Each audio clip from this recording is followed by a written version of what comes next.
গত কয়েকদিন ধরে রাজ্যে ভুয়ো ডাক্তার, ফেক ডক্টর সেই নিয়ে খবর দিনের পর দিন আসছে।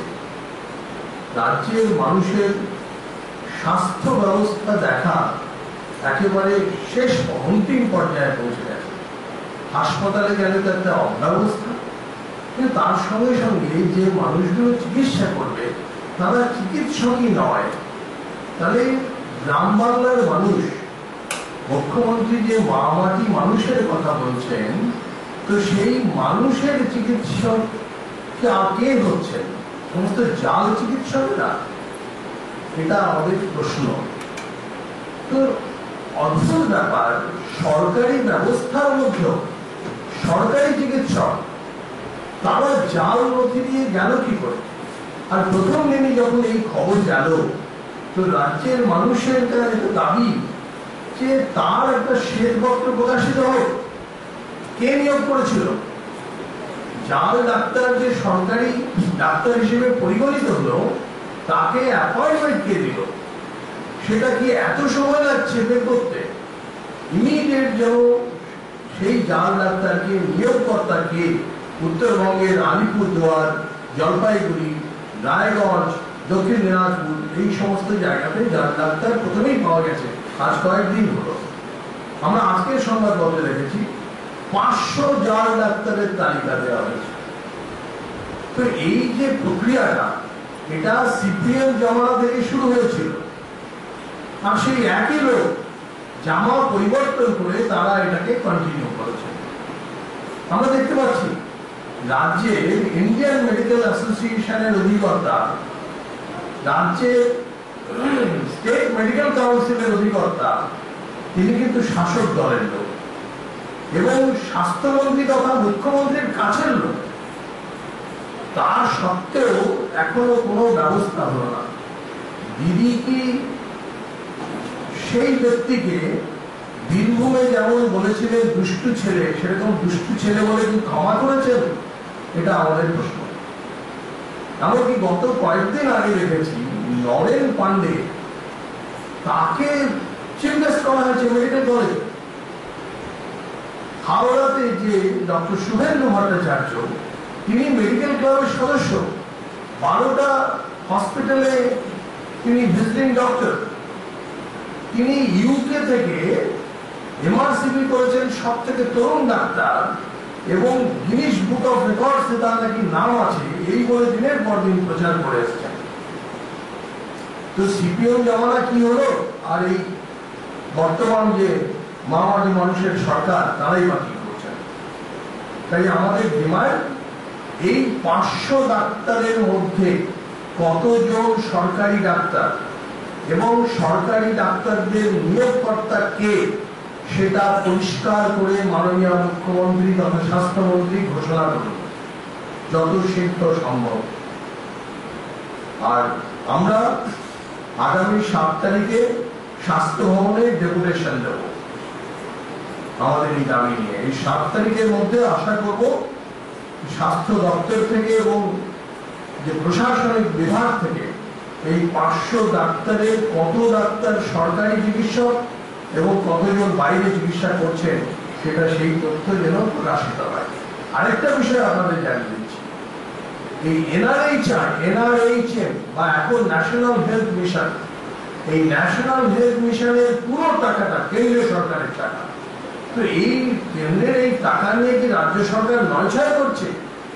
যেমন বিভিন্ন ক্ষেত্রে, সরকারি ক্ষেত্রে কন্ট্রাকচুয়াল জবে দলের প্রতিনিধিদের নিয়োগ করা হচ্ছে, সেরকম ডাক্তারি ক্ষেত্রেও কি অডাক্তার দলের প্রতিনিধিদের নিয়োগ করা চালু হয়ে গেল?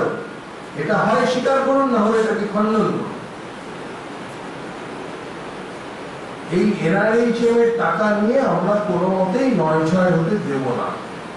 পশ্চিমবঙ্গ সরকারকে আপনারা শুনলে অবাক হয়ে যাবেন, মশারি কেনারও টাকা দেওয়া হয় ভেক্টর কন্ট্রোলের জন্য।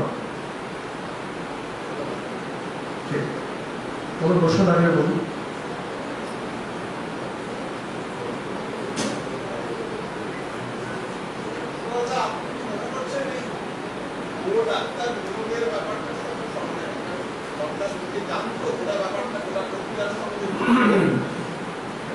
আপনারা সরকার বলতে কি কোন এক ব্যক্তিকে বোঝেন? সরকার মানে একটা পুরো কাঠামো, তার মানে সেই কাঠামোতে গন্তি হয়েছে বলেই এটা হয়েছে।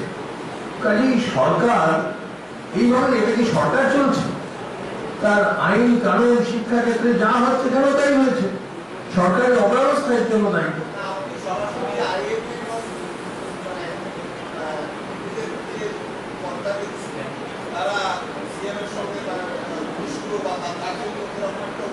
হ্যাঁ, নিশ্চয়ই নিশ্চয়ই তাদের এটা দায়িত্ব। দেখুন, স্টেট মেডিকেল কাউন্সিল এবং ইন্ডিয়ান মেডিকেল অ্যাসোসিয়েশন, তাদের একটা দায়িত্ব যে তাদের সার্টিফিকেট জমা নেওয়া। এবং সব থেকে অদ্ভুত ব্যাপার, এই সাধারণ জ্ঞান যদি না থাকে, এমন রেজিস্ট্রেশন নাম্বার পাওয়া গেছে যে রেজিস্ট্রেশন নাম্বারটা এখনো চালুই হয়। মানে আমার কথা হচ্ছে রেজিস্ট্রেশন নাম্বার 1 2 3 করে হয় তো যত হাজার পর্যন্ত চলছে তার থেকে অ্যাডভান্স নাম্বার রেজিস্ট্রেশন নাম্বার গেছে, তো সেটা দেখেও কি সন্দেহ হয় না? এটা কোন ব্যবস্থা? দেখবেন নিশ্চয়ই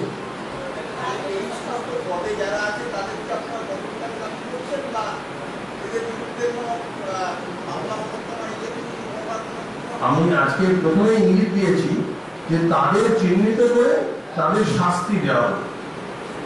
কাজে শাস্তি যদি না হয়, স্বাভাবিকভাবে আমরা তাদের পদত্যাগ দাবি করবো, দরকার হলে আইনি ব্যবস্থা নেব।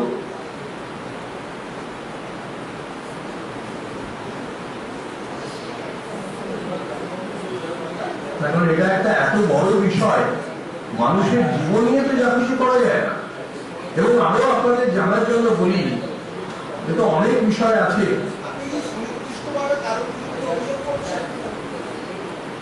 সুনির্দিষ্ট ভাবে যে অভিযোগ, সেটা তো হচ্ছে স্বাস্থ্য দপ্তরের উপর।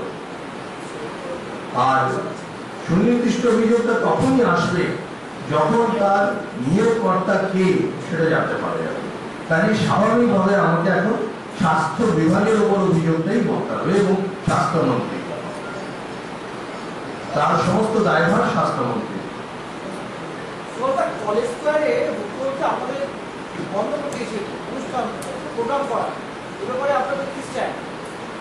দেখুন, কলেজ স্কোয়ারে থেকে সমস্ত আন্দোলন মিছিল সমস্ত কিছু হওয়া, এটা বাংলার যে রাজনৈতিক সংস্কৃতির মধ্যে পড়ে। কাজে আজকে মামাটি মানুষের নেত্রী, তিনি সমস্ত বিরোধী দলকে, বিশেষত বিজেপি আতঙ্কে ভুগছে। আর বিজেপির সমস্ত মিছিল এখান থেকেই বেরোয়। কাজে আমাদের বিশ্বাস সেটাকে টার্গেট করে করেছে। তার কারণ এখন তার দলের যে প্রোগ্রাম হচ্ছে তাতে লোকসংখ্যা অনেক কমে যাচ্ছে, সেই আতঙ্কে উনি এই ধরনের একটা সিদ্ধান্ত নিয়েছেন। এটা অত্যন্ত অন্যায় করেছে।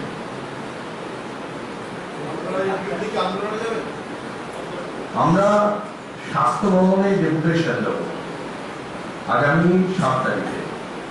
তার পরবর্তী স্থিতি অনুযায়ী নিশ্চয়ই আন্দোলন যেতে হবে। মানুষের পাশে আমরা আছি, মানুষের পাশে থাকবো, এটা আমাদের।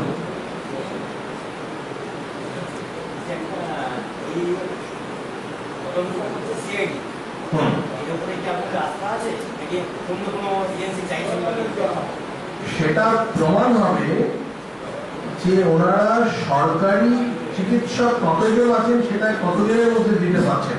তাহলে আমরা আস্থা রাখবো না, তখন সেই অনুযায়ী ব্যবস্থা হবে।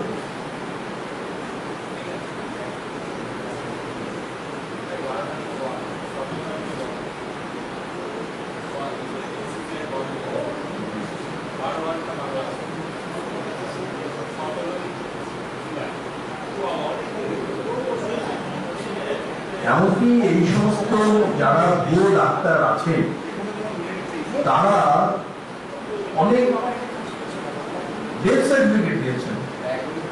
এবারে সেই ডেথ সার্টিফিকেট গুলো, সেগুলো তো গ্রাহ্যই হবে না, তাহলে কি হবে? এবং আমাদের বিশ্বাস এমনও হতে পারে, আমরা তো দেখেছি পঞ্চায়েতে এমন ঘটনা ঘটেছে, পঞ্চায়েত সমিতির দায়িত্বে আছেন ভদ্রমহিলার স্বামী জীবিত, তার ডেথ সার্টিফিকেট জমা করেছে এইরকমই চিকিৎসক। আর তিনি বিধবা পেনশন তোলেন, এরকম রেকর্ড আছে। তাই রাজ্যে আইন শৃঙ্খলা, পঞ্চায়েতি ব্যবস্থা, কেন্দ্রের অর্থ নিয়ে দুরুপযোগ এইটা চলছে।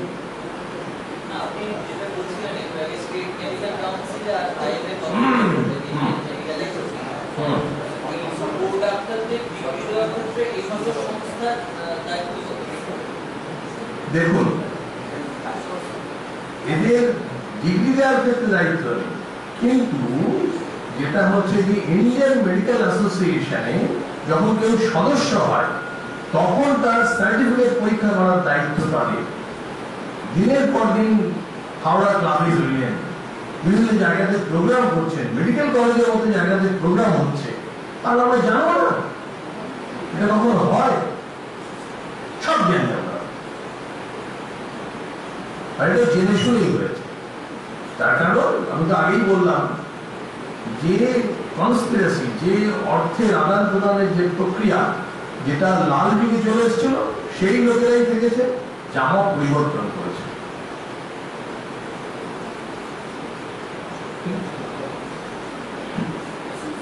ইন্ডিয়ান মেডিকেল অ্যাসোসিয়েশনে দেখুন না, বহু লোক জামা পাল্টে হয়ে গেছে। ঠিক তেমনি প্রোগ্রেসিভ ডক্টরস অ্যাসোসিয়েশন দেখুন, সমস্ত লাল জামা লোকেরাই এখন আবার বর্তমান জামায় চলে এসেছেন।